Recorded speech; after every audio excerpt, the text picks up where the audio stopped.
अस्सलाम वालेकुम। This is Safeer Khan. उम्मीद है कि सब खैरियत से होंगे। पिछली वीडियो में हमने लिटरेरी क्रिटिसिज्म पे बात की थी। आज का हमारा टॉपिक यह रहेगा कि लिटरेरी थ्योरी किसे कहते हैं। तो सबसे पहले इस चीज़ को समझने के लिए ज़रूरी बात यह है कि अगर हम लिटरेरी क्रिटिसिज्म समझ चुके हैं, अगर कोई नहीं समझता तो ऊपर आई पे क्लिक करके वो वीडियो देख सकता है। लिटरेरी क्रिटिसिज्म हम तभी कर सकते हैं जब हमारे पास टेक्स्ट हो, इस वीडियो में मैंने कहा है। और टेक्स्ट अगर हो तो अगर हमारे पास लिटरेरी थ्योरी होगी तो हम उसे क्रिटिसाइज़ करेंगे उस लिहाज से। क्योंकि अगर कोई रूल्स नहीं है हमारे पास, कोई प्रिंसिपल्स नहीं है, टेनेंट्स नहीं है, तो हम उस टेक्स्ट पे कैसे अप्लाई करेंगे और उसको क्रिटिसाइज़ कैसे करेंगे। किसी भी टेक्स्ट को क्रिटिसाइज़ करने के लिए हमें लिटरेरी थ्योरी की ज़रूरत पड़ती है। असल में ये लिटरेरी थ्योरी का जो वर्ड है थीरिया, ये थियोरिया ग्रीक का वर्ड है जिसका मतलब है व्यू और perspective of the Greek stage. Greek drama आप लोगों ने पढ़ा होगा, उस पर भी मेरी वीडियो है। उसके बाद रोमन ड्रामाज, ये सारे हिस्ट्री ऑफ प्ले जो है उस पर आप अगर ग्रीक प्ले को देखें तो वहाँ स्टेज के बारे में व्यू या पर्सपेक्टिव को थियोरिया कहते हैं और इसलिए उसको हम वहाँ से डिराइव करते हैं, उसको लिटरेरी थ्योरी बनाते हैं। लिटरेरी थ्योरी जो है इसकी डिफिनीशन सिंपल ये होगी कि ये एक बॉडी है, एक जिस्म है आइडियाज़ का और मेथड्स का, जो कि हम प्रैक्टिकल रीडिंग के लिए इस्तेमाल करते हैं। और वो प्रैक्टिकल रीडिंग हम लिटरेचर की करते हैं। प्रैक्टिकल का भी मैंने ज़िक्र किया था लिटरेरी क्रिटिसिज्म में। तो अगर हम एक लिटरेचर पढ़ते हैं, उसकी सिर्फ मीनिंग या ट्रांसलेशन पे तवज्जो ना दे के उसको डीपली पढ़े, उसको प्रैक्टिकल ज़िंदगी के बारे में या उसके साथ मुवाजना उसका करे, तो इसको कहते हैं प्रैक्टिकल रीडिंग ऑफ लिटरेचर। तो इसको असल में लिटरेरी थ्योरी कहा जाता है अगर वो आइडियाज़ और मेथड्स हम किसी लिटरेरी टेक्स्ट पे अप्लाई करते हैं, उसकी प्रैक्टिकल रीडिंग करते हैं।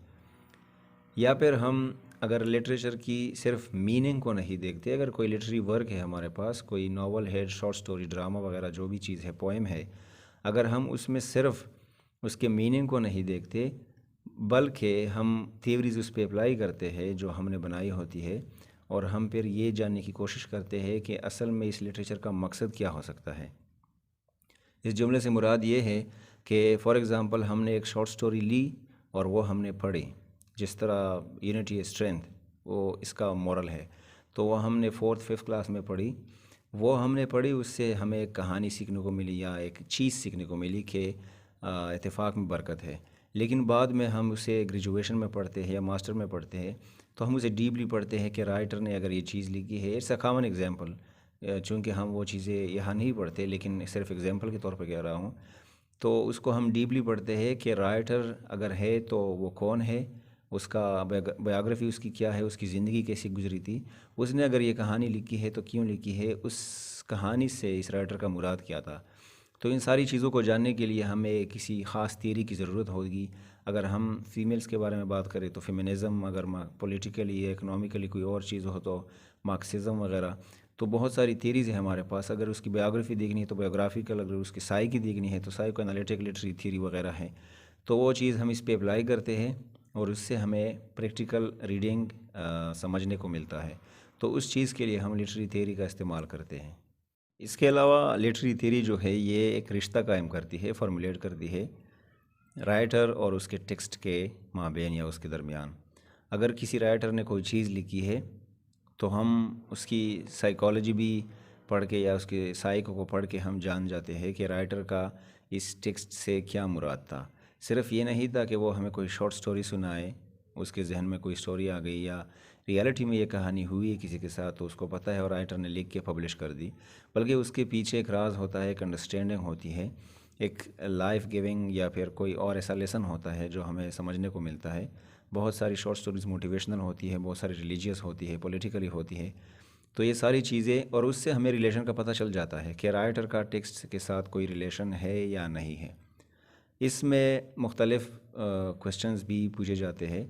और लिटरेरी थ्योरी जो है ये असल में हमें एक चीज़ पूछने को देती है कि आप ये चीज़ पूछे कि जब हम किसी लिटरेरी टेक्स्ट को पढ़ रहे हैं, लिटरेचर के पीस को पढ़ रहे हैं, तो वहाँ हमें ये क्वेश्चन जहन में आ जाता है कि हम कहाँ पे हैं, कहाँ पे बैठे हैं, ये सब कुछ जब हम पढ़ रहे हैं।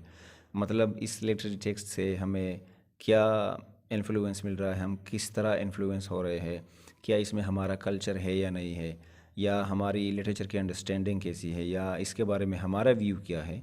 अगर राइटर ने किसी रिलीजियस पॉइंट पे कोई चीज़ लिखी है, किसी प्रॉफिट पे, किसी और थ्योरी पे, किसी लॉ पे, किसी पॉलिटिकल थ्योरी पे, तो उस चीज़ के बारे में राइटर की जो व्यू है उससे हमारा इख्तिलाफ है, या उसी की तरह हम भी सोचते हैं।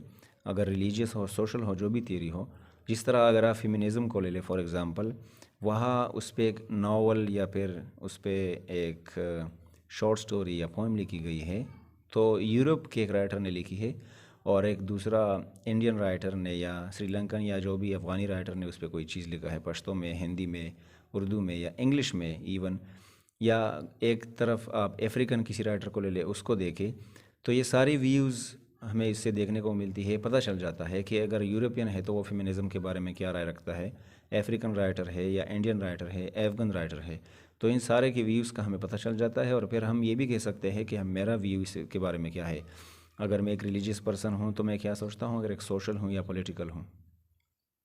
इसके अलावा लिटरेरी थ्योरी जो है वो हमें कॉमन सेंस देती है इंटरप्रिटेशन की, कि अगर हम किसी टेक्स्ट को इंटरप्रेट करते हैं, उसको एनालाइज करते हैं, तो अगर हमारे पास कोई थ्योरी है तो ये हमें कॉमन सेंस देगी कि हम को इस तरह से इस चीज़ को क्रिटिसाइज़ करना है और ये थ्योरी इस पर अप्लाई करनी है।